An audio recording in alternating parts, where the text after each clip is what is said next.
Good Thursday afternoon. We begin with a bombshell report, and a potentially damning one, involving the White House and the head of the House Intelligence Committee. The New York Times is now reporting, as of the last hour and a half or so, that two White House officials helped give the Republican chairman Devin Nunes intelligence reports that he then shared with President Trump, but did not share with his own committee, or for that matter, as far as we know, anyone else. According to the reporting of the Times, one of those officials is Michael Ellis.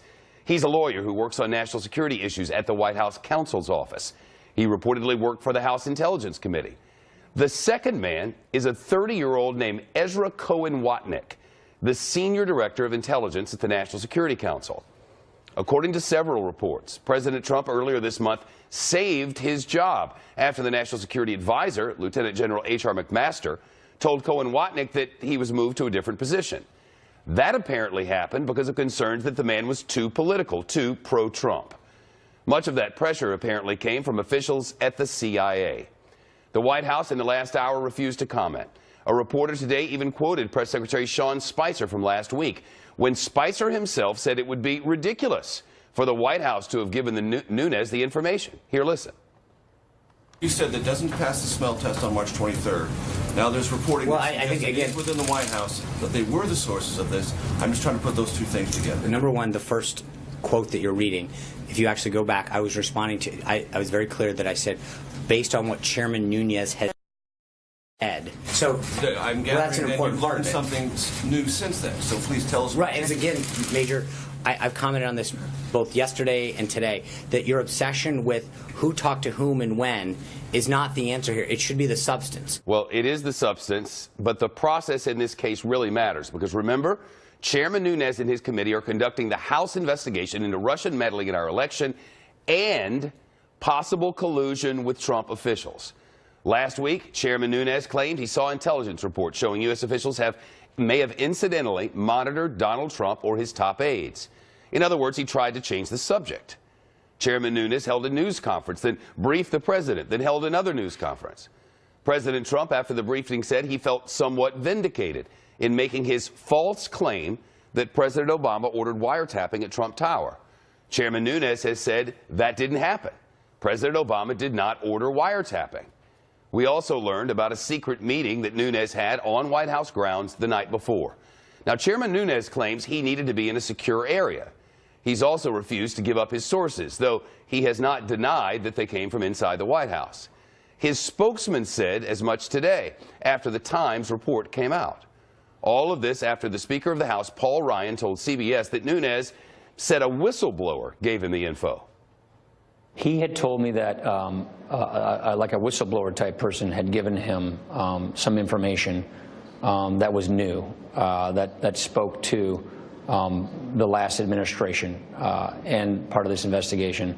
He briefed me about it, didn't know the content of it, only knew the nature of it, and that he was going to brief others. A whistleblower type person, clearly very different from two men who work inside and for the White House. The point here, as had long been suspected, and as the New York Times now reports, Chairman Nunes apparently gave the White House cover with information provided by the White House and seen by no one else. Nunes' actions have raised questions. Specifically, can Chairman Nunes be impartial in this investigation, or is he a White House shill? Lawmakers on both sides of the political aisle have called for an independent investigation, and Democrats have questioned whether Chairman Nunes has served as a surrogate for the White House itself. Our chief White House correspondent, John Roberts, on Fox Top Story and live on the North Lawn. It's starting to make a little more sense now. The pieces are slowly starting to come out, Shep. You could call it a drip, drip, drip if you like, but every day we learn something a little bit more. I'll be honest with you that the names of Ezra Cohen-Watnick and Michael Ellis have been known to us for the past few days, but we have had nobody to corroborate that information, nobody to say that they were the people who were in fact involved in letting Chairman Nunes into the Eisenhower Executive Office building on the 21st of March. But now the New York York Times says that it has a couple of sources in government, American officials, who have confirmed that those were, in fact, people who were involved in getting Chairman Nunes the information. And here's why the process is important in this particular case, because it's a kind of an affair of connecting the dots here. You'll remember that the week before Chairman Nunes came out with that bombshell of information, the president had suggested that something was going to come out next week. Then you look at the idea that the information, which is potentially exculpatory as to what the president was saying regarding wiretapping in those tweets from Mar-a-Lago back at the beginning of March, came not from outside the White House, but inside the White House on the executive branch computer system, and that one of the persons who was allegedly involved in getting that information to Chairman Nunes is somebody who works in the National Security Council, who H.R. McMaster, the new National Security Advisor, wanted to remove from his position, but he was reportedly kept in that position by the president himself after pressure was to bear by senior political operatives within the White House. I asked Sean Spicer about that connection earlier in the briefing. Here's how that exchange went. It's reported that one of the people who was involved in uncovering that information is a White House staff member who was kept in his position over the request of the National Security Advisor by the political leadership here at the White House. Does the process not then take on some relevance? We have invited the chairman and the ranking members who are looking into this and reviewing the matter up here. That doesn't mean that we allow uncleared members from the media. That's not what I asked. What I asked was, when you have that connection of dots all the way along, does the provenance of this information not become relevant? It's up for the people who are conducting the review to decide that, not for the people in this room to decide it. It is up to the people who are cleared to look at that information and that material, to look at it and make their evaluations. We reached out to the chairman of the House Intelligence Committee, Devin Nunes' office, to get reaction to this, in particular these names that have come out in this New York Times reporting. I was told by a spokesman, quote, as he stated many times, Chairman Nunes will not confirm or deny speculation about his source's identity, and he will not respond to speculation from anonymous sources.